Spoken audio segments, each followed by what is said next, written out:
Bonjour tout le monde. Merci à Karl, merci à Cyril, merci à Xavier, merci à Dora, merci à tout le monde, à la CIM, pour votre accueil à Orléans. C'est vraiment magnifique d'être ici.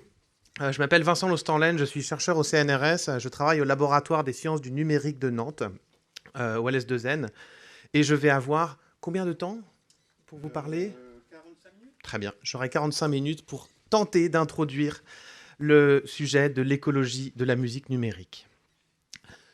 Dans son livre Decomposed, The Political Ecology of Music, le musicologue Kyle Devine montre que, depuis l'an 2000 environ, la musique enregistrée vit une troisième ère de matérialité, celle des données, data, après celle du shellac et celle du plastique. Or, Devine insiste sur le fait que la numérisation de la musique n'implique pas sa dématérialisation. Le système technique qui stocke et achemine les paquets Internet est bel et bien un support physique pour la diffusion en flux, seulement il est quasi invisible pour l'utilisateur final. D'après Devine, la confusion entre numérique et immatériel relève du piège rhétorique, car elle sert à masquer le fait que l'industrie du streaming est complice de dégâts environnementaux et sociaux multiples, ayant trait aux ressources matérielles, au travail humain, à l'énergie et à la pollution. Mais Devine ajoute aussitôt que les détails et l'ampleur de cette complicité demeurent largement inconnus. En 2022, j'ai reçu une commande du CNM, le Centre national de la musique, en vue d'un ouvrage collectif sur le thème musique et données, ouvrage qui est paru maintenant. Et je suis parti de ma lecture de Decomposed pour élaborer un panorama des enjeux écologiques de la musique à l'heure du streaming. Mais d'abord, un retour sur l'ère précédente, celle à dominante plastique, est riche d'enseignements. À première vue, la disponibilité des titres en ligne, que ce soit par la voie du téléchargement ou la voie du streaming, est une bonne nouvelle pour l'écologie. Elle a fait chuter la demande en disques compacts, ce qui explique que les chiffres de vente de ceux-ci soient en baisse depuis 2000. Or, la galette d'un disque compact contient des métaux lourds ainsi que du polycarbonate, un polymère dérivé du bisphénol A, ou BPA. D'après l'ADEME, la France ne prévoit pas de valorisation des déchets en polycarbonate. Je cite, « Déposés en déchetterie ou jetés à la poubelle, les CD et DVD suivent l'une des filières d'élimination des ordures ménagères. Ils sont incinérés ou enfouis en installation de stockage de déchets. » La durée de dégradation de la résine polycarbonate est de l'ordre d'1 million d'années, et l'Agence européenne pour l'environnement classe désormais le BPA comme une substance extrêmement préoccupante pour la santé animale et humaine. Le risque de dispersion du BPA dans la biosphère est donc réel. En attendant un remède biotechnologique à l'écotoxicité du polycarbonate, nous devons méditer sur l'avenir des disques compacts chaque fois que nous désherbons notre bibliothèque. D'après une estimation de 2007, il y en aurait 200 milliards, tous usages confondus. Et pour comprendre les défis qui nous attendent, un regard historique sur la transition du disque analogique, vinyle, vers le disque numérique, CD, est riche d'enseignements. S'il est difficile d'estimer le nombre de disques et cassettes audio en circulation sur le marché mondial, le marché états-unien est, lui, quantifiable grâce aux données de la Recording Industry Association of America, RIAA. On constate alors que l'industrie phonographique états-unienne a amélioré son efficacité de codage. Ici, en axe des ordonnées, vous avez la masse de plastique en kilotonnes. Et on s'aperçoit qu'entre 1975 et 2000, elle a multiplié le nombre d'unités vendues par 2, tout format confondu, cela tout en réduisant de moitié la quantité de plastique nécessaire à la gravure audio. Mais cette amélioration masque une autre rupture historique. Les cassettes et disques compacts ne furent pour la plupart pas emballés dans des pochettes cartonnées comme les vinyles. Ils étaient conditionnés dans des boîtes rigides en polystyrène, dites jewel case. Environ 30 grammes pour la cassette audio et 60 grammes pour le CD. On peut alors reprendre la première figure en incluant la masse estimée des emballages. Et même si les chiffres que je vous donne ne sont qu'approximatifs, en raison de variations non répertoriées dans les emballages, l'allure de la courbe est éloquente. Dès 1986, la masse totale de plastique consommée repart à la hausse, jusqu'à approcher les 90 kilotonnes en 2000, durant le pic de vente du CD. On aboutit à ce que les économistes appellent un effet rebond, ou paradoxe de Jevons. Les gains d'efficacité sur l'usage du plastique, permis par une nouvelle technologie, le disque compact, ont été perdus par la réorganisation de la filière, c'est-à-dire l'abandon des pochettes cartonnées. C'est donc le paradoxe de la musique enregistrée que de n'avoir jamais autant distribué de matières fossiles que dans des formats dits compacts, disques ou cassettes. Et voilà, ça c'est la première leçon de notre enquête.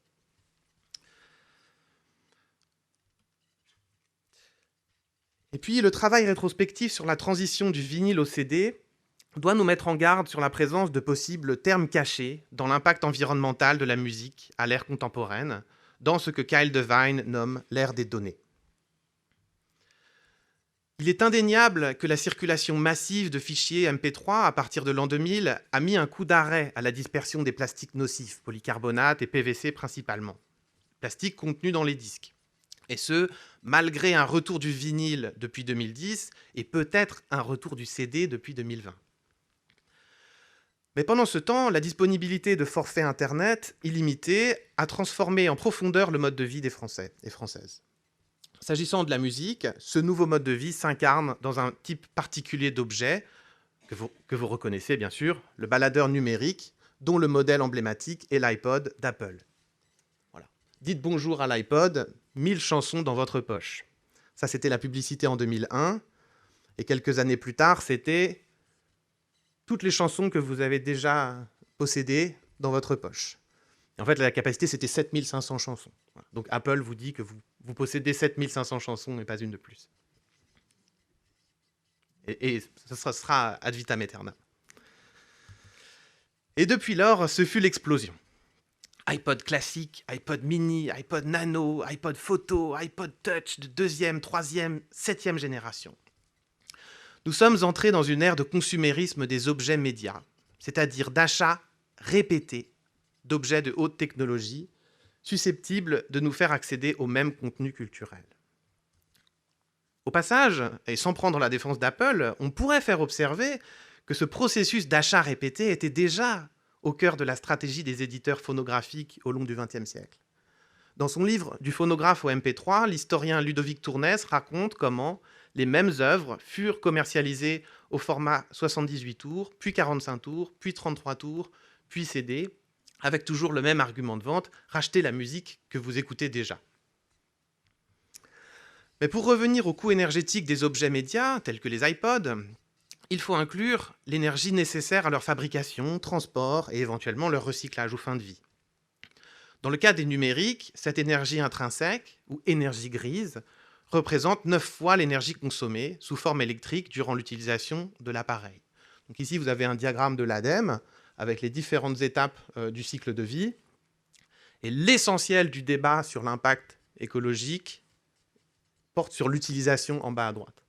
Toute l'énergie grise, ce sont les autres secteurs en amont et en aval de la production. À ce jour, nombre d'objets dits connectés ou intelligents sont capables de télécharger puis décoder des données MP3 et donc de servir de terminal pour la diffusion en flux, mobile, télévision, ordinateur, enceinte connectée, voiture. Cette démarche paraît louable de prime abord, car elle sous-entend que l'utilisateur n'a besoin de rien acquérir matériellement. Il peut utiliser l'appareil qu'il possède déjà. Ici, une publicité pour Deezer. Écoutez sur tous vos appareils. Connectez-vous à tous vos appareils en quelques secondes pour accéder à votre musique à tout moment. On va revenir sur ce discours. En réalité, il est impensable de souscrire à un service de diffusion en flux et de se servir du même appareil de lecture ad vitam aeternam. Un iPhone de première génération de 2007, par exemple, ne va pas pouvoir utiliser les services actuels. Pour cause, au-delà des plateformes de streaming, l'intégralité du secteur du numérique grand public est habitée par une stratégie commerciale d'obsolescence. L'objet phare de cette stratégie, dont l'usage commande tous les autres, est le smartphone. Je dis qu'il commande tous les autres parce que c'est avec votre smartphone que vous achetez d'autres objets, ou c'est avec votre smartphone que vous recevez des pubs pour encore d'autres objets. Vous et moi. Le livre de la philosophe Jeanne Guin, Le consumérisme à travers ses objets, consacre un chapitre au smartphone en tant que dispositif marchand pivot du numérique. D'après elle, les marques mettent le renouvellement rapide des modèles au centre de leur modèle économique. Et de fait, 63% des détenteurs de smartphones en France ont un appareil quasi neuf, 2 ans ou moins. Le modèle économique d'Apple, qui propose une offre semblable, iPhone Upgrade Program, n'est pas conçu pour accompagner ses clients dans le temps continu de l'usage, mais dans le temps séquencé du rachat. Voilà. Non pas le temps continu de l'usage, mais le temps séquencé du rachat, écrit Jeanne Guin. Ici, vous voyez une présentation d'Apple en 2015, et il est écrit un nouvel iPhone chaque année. Ça fait du chemin depuis. Le commerce des smartphones fait l'objet de multiples stratégies d'obsolescence, tant techniques que psychologiques, qui s'enchevêtrent et se renforcent mutuellement. La plus visible d'entre elles consiste à sortir fréquemment de nouveaux modèles numérotés. Alors j'ai compté 42 iPhones à ce jour, de taille et de coloris toujours changeants, iPhone Pro, iPhone Max, ainsi de suite. Et le rachat fréquent de smartphones n'a pas uniquement un effet esthétique. Un effet de ringardisation. La mise en vente de nouveaux matériels entérine des ruptures de compatibilité technique fréquentes. Alors voici un extrait du forum d'assistance de Deezer. Comment mettre à jour mon application Deezer? Vous pouvez mettre à jour votre application mobile de plusieurs façons, blablabla. Remarque, en fonction de votre système d'exploitation et de votre appareil, vous devrez peut-être commencer par mettre à jour le système d'exploitation. Et quand la mise à jour du système d'exploitation n'est pas techniquement possible, les auditeurs sont donc priés de se mettre au pas des améliorations de sécurité et de performance en achetant un nouvel appareil. Et donc la preuve est faite. Par rapport aux platines vinyle ou CD, le streaming a écourté le cycle de vie des appareils de lecture. Ici à gauche, vous avez une platine vinyle, typiquement qui date de 1972. Peut-être que vous reconnaissez le modèle, vous qui êtes spécialiste. Bon, il est possible qu'il y ait quelques rayures, mais elle fonctionne encore et elle donne satisfaction. À droite, vous avez un iPhone de 2018. Typiquement, il est rayé, la batterie est à plat, ça ne marche plus. Les standards de téléphonie sont plus à jour. L'OS n'est plus à jour. C'est une catastrophe pour installer une application. Voilà. Écran fissuré, batterie hors d'usage. Alors bien sûr, les smartphones offrent une grande diversité d'usages au-delà de la restitution de la musique en flux. Donc, il est difficile de se prononcer sur la part de l'impact environnemental des smartphones qui doit être imputée spécifiquement au secteur musical. Mais enfin, moi qui suis ingénieur des télécommunications, je peux vous dire que le streaming est une technologie logicielle maîtrisée depuis plus de 15 ans.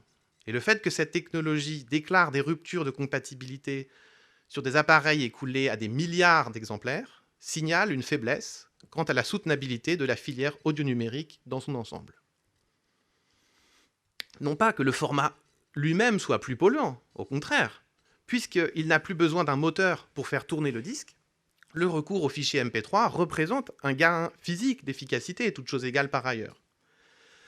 Mais le streaming nous oriente vers des usages plus dispendieux, télécharger le même contenu à répétition, vers un rachat d'appareils fréquents pour profiter pleinement du service, ou simplement parce qu'ils sont fragiles et difficilement réparables.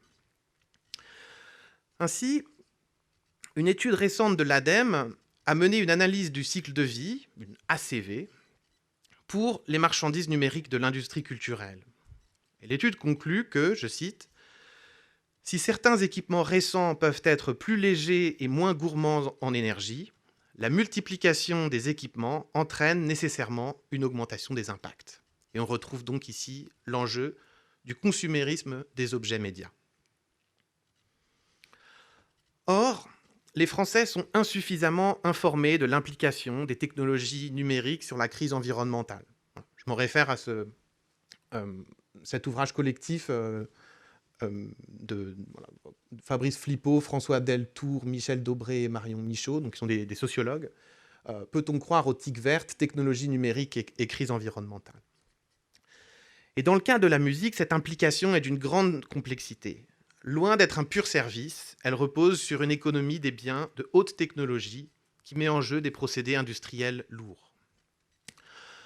En 2013, d'après le bureau géologique norvégien, le NGU, les smartphones Nokia et leurs batteries comptaient déjà 34 métaux différents. On est sans doute au-dessus de 50 maintenant. Et une étude récente de l'Institut Fraunhofer prévoit que pour 11 d'entre eux, tels que le lithium et le ruthénium notamment, la production actuelle ne suffira pas pour couvrir la demande générée par certaines technologies émergentes d'ici 2040.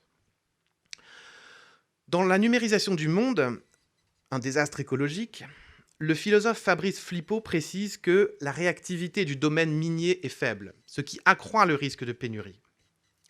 Compte tenu des tensions déjà présentes quant à l'accès à certains métaux rares, une reconfiguration du marché de l'électronique dans son ensemble paraît donc inévitable. Et si cette reconfiguration est mal anticipée, la pénurie brutale causera des ruptures de compatibilité subies et donc accélérera le processus d'obsolescence. Donc l'ACV d'un objet numérique révèle que ces dégâts environnementaux commencent dès l'extraction minière. Le volume de matière déplacée pour acquérir ces métaux est 40 fois supérieur au volume de produit final, ce qui implique une perturbation sévère des cycles biogéochimiques sur de longues échelles de temps. Alors, dans le cas de la musique numérique, là vous reconnaissez le tableau périodique des éléments, du Mendeleïev notamment. Alors, la plupart des microphones et haut-parleurs ont besoin de matériaux issus de terres rares, comme le néodyme et le dysprosium. Les connecteurs audio sont plaqués avec des métaux précieux tels que le palladium, le platine et l'or. Et puis, pour ce qui est des batteries, on est souvent au niveau du manganèse, fer, cobalt et nickel. C'est une liste très partielle. Un autre élément chimique fortement demandé par l'industrie électronique est le tantal, qui permet de construire les condensateurs miniaturisés des smartphones.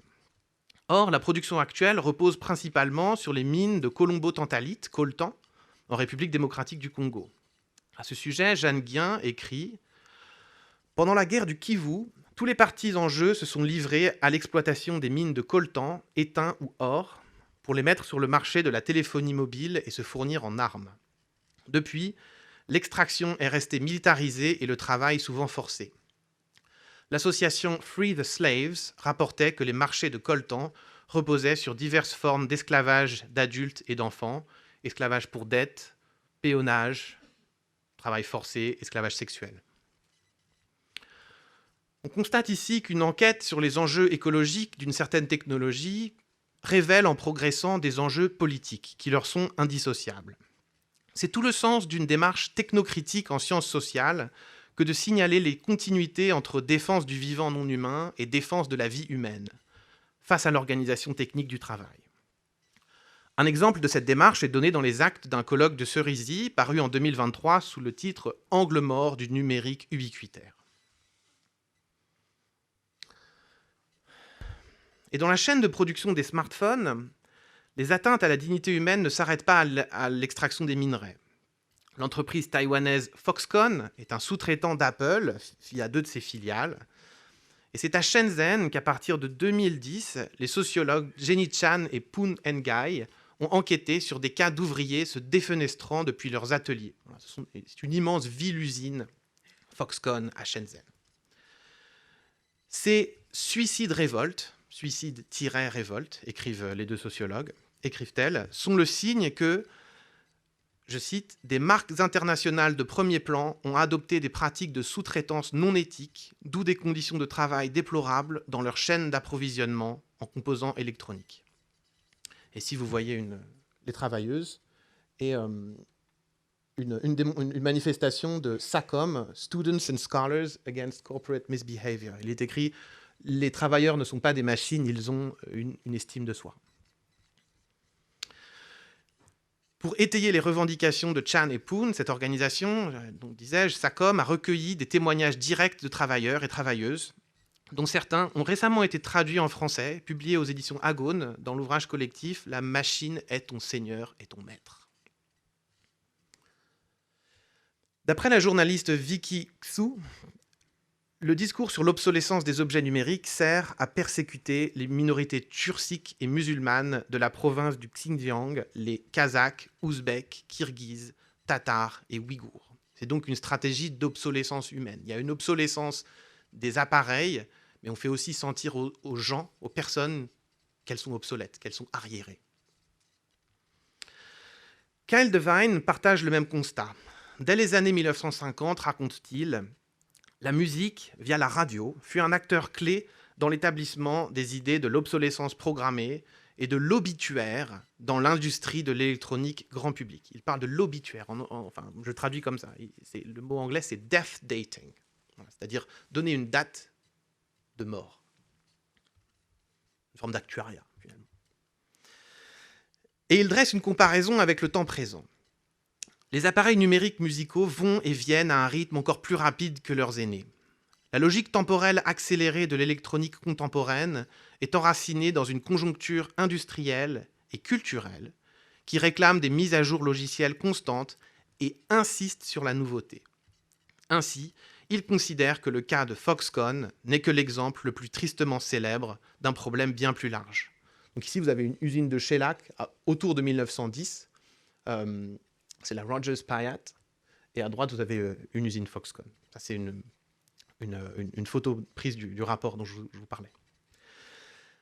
Et il conclut, si les usines de pressage de disques durant l'ère du shellac et l'ère du plastique furent des lieux d'inégalité sociale et d'exploitation humaine, l'assemblage pour l'électronique numérique dans des lieux tels que la Chine demeure véritablement glaçant. Pendant ce temps, les plateformes de streaming nient l'ampleur de leur implication dans les dommages actuels et les risques futurs relatifs à la numérisation des contenus culturels. Dans la déclaration de performance extra-financière de Deezer, on peut lire « Si les activités de notre groupe ne présentent, de par leur nature, qu'un impact limité sur l'environnement, les considérations écologiques sont néanmoins au cœur de nos réflexions dans la définition de notre stratégie et la gestion de notre activité au quotidien. » Éthiquement parlant, cette phrase témoigne d'une conception de la consommation que l'on pourrait qualifier d'instrumentaliste, en ceci qu'elle réduit l'existence des objets techniques au seul temps de leur usage.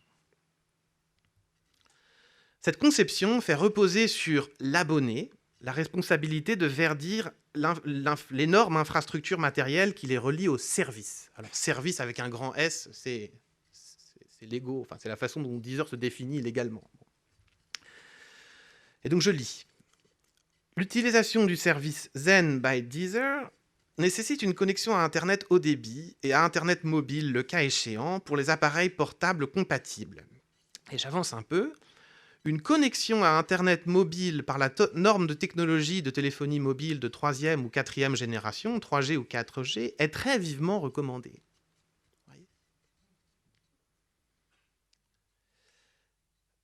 Donc l'entreprise prescrit non seulement une liste d'appareils compatibles, mais un certain standard de télécommunications sans fil, 3G, 4G, 5G, 6G. Et ce, tout en bornant sa responsabilité légale et financière au développement d'un site, au développement d'une application. En 2021, Spotify a déclaré des émissions de gaz à effet de serre à hauteur de 353 kilotonnes d'équivalent CO2. 99% de ces émissions sont indirectes. Alors on parle d'émissions Scope 3, dans le Greenhouse Gas Protocol, il y a Scope 1, 2, 3. Donc les émissions les plus indirectes. Et malgré une hausse des émissions, Spotify continue d'affirmer sa mission de neutralité carbone avant 2050. Pourtant, son rapport d'impact reste flou quant à sa mise en œuvre. Et c'est pourquoi il faut rester critique face à une déclaration commerciale comme, je traduis, « Nous attribuons la hausse de nos émissions de gaz à effet de serre à l'amélioration de notre méthodologie de calcul, la croissance de notre service à de nouveaux marchés et à un plus grand nombre d'employés et d'utilisateurs actifs mensuels. » Quand la comptabilité environnementale est menée avec aussi peu de précision et de rigueur, elle ne peut pas prétendre à un statut d'explication causale.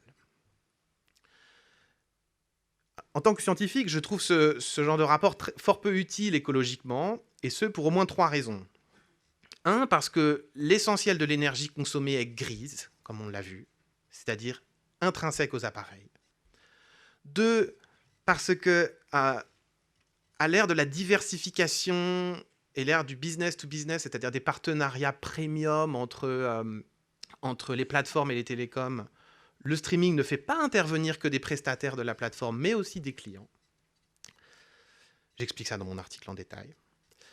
Et puis enfin, parce qu'à l'heure des énergies renouvelables, ce qui importe n'est pas tant la consommation totale, l'air sous la courbe, que la consommation en pointe, dans les périodes de crise, dans les périodes de manque. Bon. L'ouvrage de Stéphane Bortsmeier, Cyberstructure, offre une excellente introduction aux enjeux socio-techniques de l'Internet contemporain et notamment au concept d'asymétrie du trafic. Les fournisseurs d'accès des abonnés ne communiquent pas directement avec la plateforme de streaming, mais par le moyen d'un réseau de diffusion de contenu, CDN pour Content Delivery Network. Peu connus du grand public, les CDN, tels que Akamai ou Edgio, ont un rôle clé dans l'infrastructure physique de l'Internet. Ce sont des réseaux de serveurs répartis dans le monde, chacun tenant à jour une copie locale partielle des contenus de la plateforme. Alors pour attirer des clients, un CDN investit massivement dans la construction de centres de données, data centers, situés au plus près des points de routage interdomaine, d'où une hyperconcentration des centres de données eux-mêmes dans le cadre d'accords d'appairage dits de peering ou de transit. Dans son livre « À bout de flux », l'historienne de l'architecture et des techniques Fanny Lopez décrit la symétrie comme ayant un effet magnète. La data va où est la data, comme des aimants qui s'attirent. Avec un effet rebond, car l'accroissement et l'accélération des flux et l'interconnexion dans les hubs urbains favorisent dans un même mouvement l'accroissement de centres de données de stockage et de redondance en rase campagne. Alors, ces dernières années, la question de l'impact environnemental de la musique a fait l'objet de nombreux articles de presse. Or, l'effet rebond tient une place majeure dans le discours journalistique. Le streaming musical, lit-on dans The New Statesman, a une empreinte carbone inférieure à tout format physique. Mais la croissance énorme de notre consommation de musique dépasse ses gains. On peut donc être tenté de présenter le streaming comme un moindre mal. Analogue Caribde, Digital Scylla. C'est ainsi que semble se présenter Deezer dans la déclaration de performance extra-financière, en présentant l'augmentation de ses consommations énergétiques comme irrémédiable. Vous voyez, nous avons conscience que compte tenu de la croissance continue de notre activité, il est irrémédiable que nos consommations énergétiques continueront d'augmenter à l'avenir. Je pense que nous devons résister à ce discours. L'effet rebond n'est aucunement irrémédiable. Pas plus que l'obsolescence logicielle, pas plus que l'asymétrie du réseau, pas plus que les atteintes aux droits humains.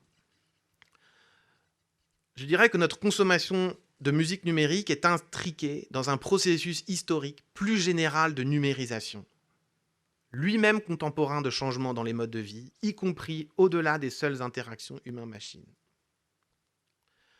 Par conséquent, il ne suffit pas d'attester que le streaming a transformé l'écoute de la musique, qui est souvent l'argumentaire journalistique.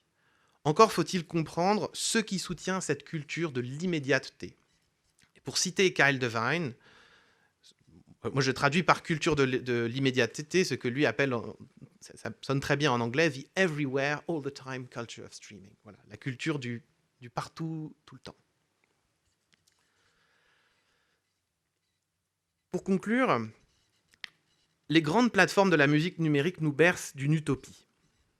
Et une utopie que je pourrais résumer en 4 points. Celle d'un catalogue illimité, intégralement disponible tout le temps, partout et tout de suite. Pour moi, ce sont vraiment les quatre axes forts. Quand une plateforme de streaming dit « emportez votre musique avec vous », en fait, elle vous promet cette utopie d'écouter ce que vous voulez, à tout moment, où vous voulez, et surtout immédiatement. Bon. Mais il faut bien rappeler le caractère mensonger de cette utopie. Elles n'ont aucune intention de la faire advenir. À nouveau, les conditions générales d'utilisation de Deezer. Deezer ne sera en aucun cas responsable de la suppression ou de la désactivation d'éléments du contenu. Ah, qu'en termes galants, ces choses-là sont mises.